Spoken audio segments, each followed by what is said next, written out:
Welcome, my friends, to the Beggars and Brawlers podcast. This is episode 43, recorded April 1st of 2022. It's not a joke, even though it's April Fool's Day. But today, finally, I'm giving you the opportunity you've been waiting for. The opportunity to heckle me in person.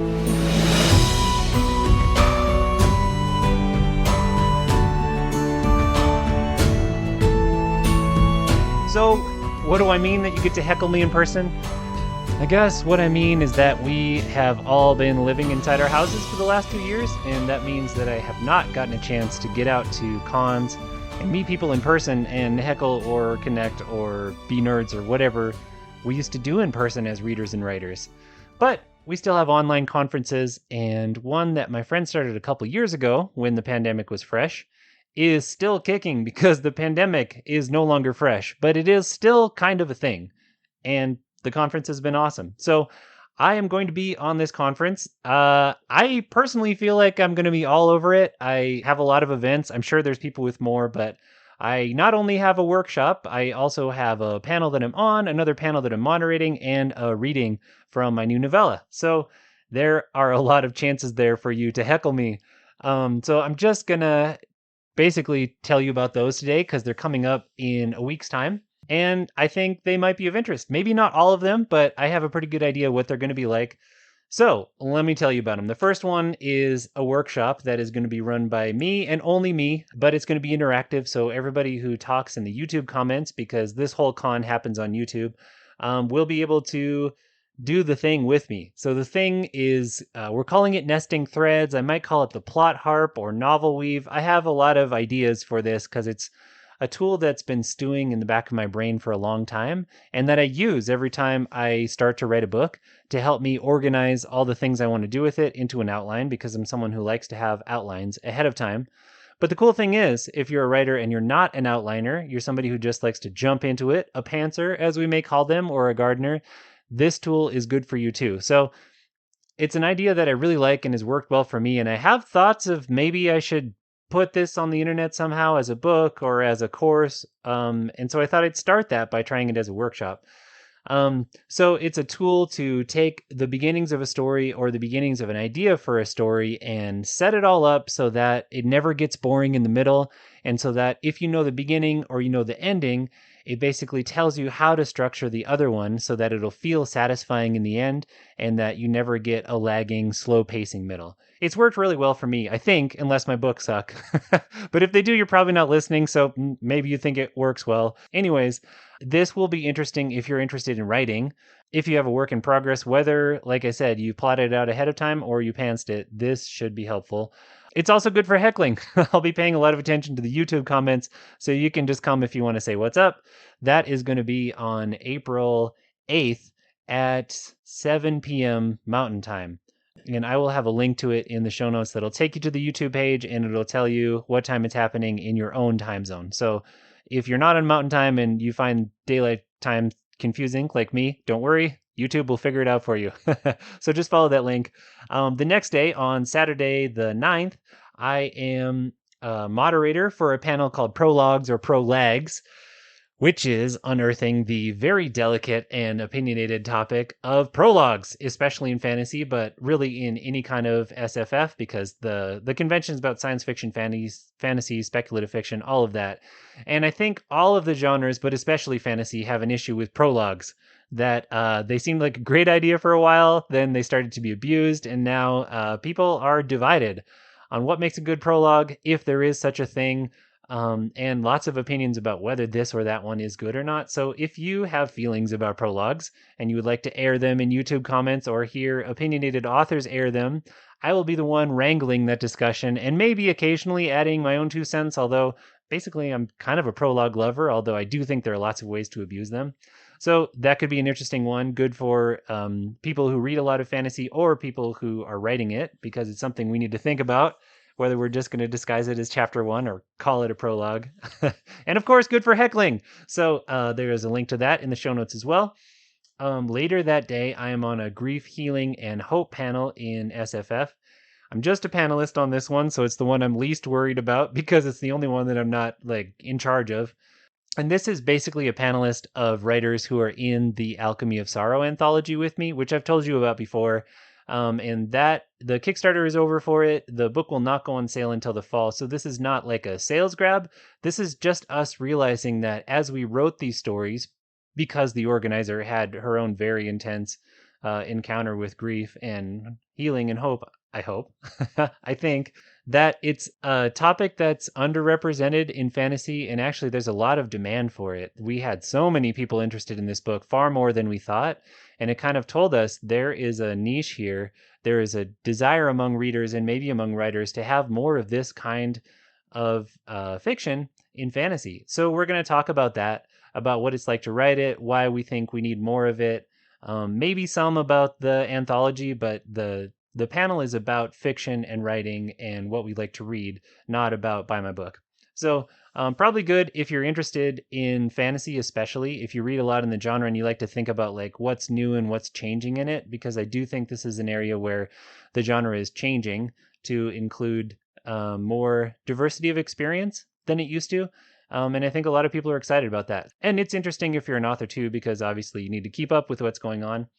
This might not be as good of a panel for heckling, but the strange thing is that even though we are all authors who like to write about grief and sorrow and difficult things and want to jerk the tears from our readers, we're a surprisingly irreverent and foul-mouthed bunch. So we actually probably will be quite open to some heckling if you desire. And then the last thing that I'm a part of is on Sunday. Oh, that panel, by the way, is Saturday again at 3:30 Mountain Time. And the link will take you to the proper time, so disregard me in any way because I am not good at keeping times. Spend too much time writing and not having a job. The last one is on Sunday at 3:30 Mountain Time, and that is a Levi Jacobs reading. And it's going to be me reading from the novella that I'm writing as we speak, the Tidecaller novella that we have talked about some, featuring Gaxna, that's set a few months before book one, and the things that go down between her and the Guild of Therakins, and some secrets that have been lurking in the background of the series since book one, but have never come out. I'm having a lot of fun writing it, and it's far from done. It's still in first draft format, in fact.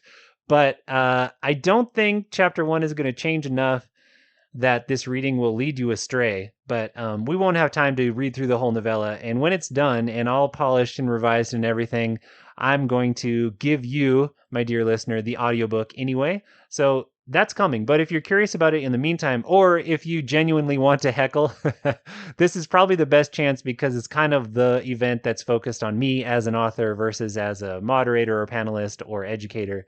So you can come and listen to it and ask questions, any questions you have about that series or my other series, or like I said, just heckle. So there is a link to that as well, 3:30 Mountain Time on Sunday, April the 10th. So there's a lot going on, a lot of opportunities to heckle. In my own writing life, that novella I mentioned was stewing in my brain while I was on vacation, and it's been flying out of me since I came back, but I've only had 2 days to work on it. So we have about 4,000 words in it, which I would say is 30 or 35% of the way through the first draft, which is by far the draft that takes me the longest. I'm hoping to finish this next week, or at least to finish the first draft and maybe get into the second draft. So that's coming along nicely. That's going to be something that I release around the same time as Rebel of Riddle and Woe, book number 3, which has bigger revisions that are waiting for me to do them and that I may or may not be avoiding by writing something different. Those revisions are probably around 25%. I've gotten feedback from about half of my alpha readers, and they said some good things, and they're going to need some work on my part to make the book the best it can be, which I am dedicated to doing. I just, as you may know, like writing fresh things more than I like revising. So I'm going to get into that as soon as we've got draft 1 done of the Gaxna novella, which has completely no title yet, except I think it'll involve Thief. And I, in preparing for this workshop on the plotting tool, have done like 20% of the work that I would need to do to write it as a book. It would be a nonfiction book for authors about the tool, just explaining it in depth and the theories behind it in depth. And that's an idea I've kicked around some. I am not putting it on the schedule at all, but it's just interesting to plan this workshop and get deep enough into the idea to be like, oh yeah, I could write this as a book or make it into an online course if I wanted to, and maybe I will sometime. If you're interested in getting that, if you go to the workshop and you're like, I want more, or if you can't attend but it sounds cool, let me know, because if I know that people want that book, it's going to make me a lot more motivated to write it. Even though I want to be a fiction writer, not nonfiction, it's kind of like, this is a cool tool and I think it would help other authors. So more like a service to the community than like a career move on my part. And I just got back from vacation and I read a bunch of Will Wight while I was out on the beach. I read book number 2 in the Cradle series and started book number 3. And I totally understand why these are like number 1 in the world on Amazon when they come out, because they're just like fast paced and fun, and the like desire to see him progress and to see how cool the magic is going to get, and all the fight scenes, and there's lots of humor and really interesting character interactions. I've realized that this is kind of a sleeper skill of Will Wight's. Everybody thinks about his magic systems and the fact that he sort of started this like love of progression fantasy that's going on right now, but he never has boring interactions between 1 and 2 characters. He's always careful to lay out the political ramifications of every meeting and to give you the backstory so you really understand the motivations of the main characters in those meetings, even though they might not really matter to the main character. And that's awesome. It just makes every scene so much thicker and more detailed. And I'm definitely taking notes, Mr. Will Wight. So pleasure to read, also a pleasure to think about as an author. And don't be surprised if you see a little bit more progression in my next series. Actually, I'm wondering if I can work it into the Dragon Bard, but anyways, we'll see. So with that, I think I am going to get back to this novella, and I also need to do a bunch of planning for how I'm going to actually do this workshop and what questions I'm going to ask in the session and all of that. So I'm basically in Quarancon preparation prep mode for now. But I hope to see you there. I think that all the events are going to be cool, and obviously not just only mine. There's a ton of things. There's like 7 things on the first day and like 15 on the following days from some really great indie authors and some really great trad authors. Actually, there are just a ton of people participating in it. So you should head over and look at the schedule. That's Quarancon 2020/2022 schedule. And I'll have that link in the show notes as well. There's a ton of cool stuff going on. Even if you don't care about yours truly, you will find something that you're interested in, as well as a free and 99-cent book sale for all the people who are in, except for me, because I wasn't organized enough to put my books in. But Empire of Resonance is permanently 99 cents for the whole dang series, so I don't need to be in a sale. Just go buy it. I'll put a link to that in the show notes too. Anyways, I hope to see you there. Hope to get some heckling. If not, I hope this podcast finds you well, as always, and in the company of good books.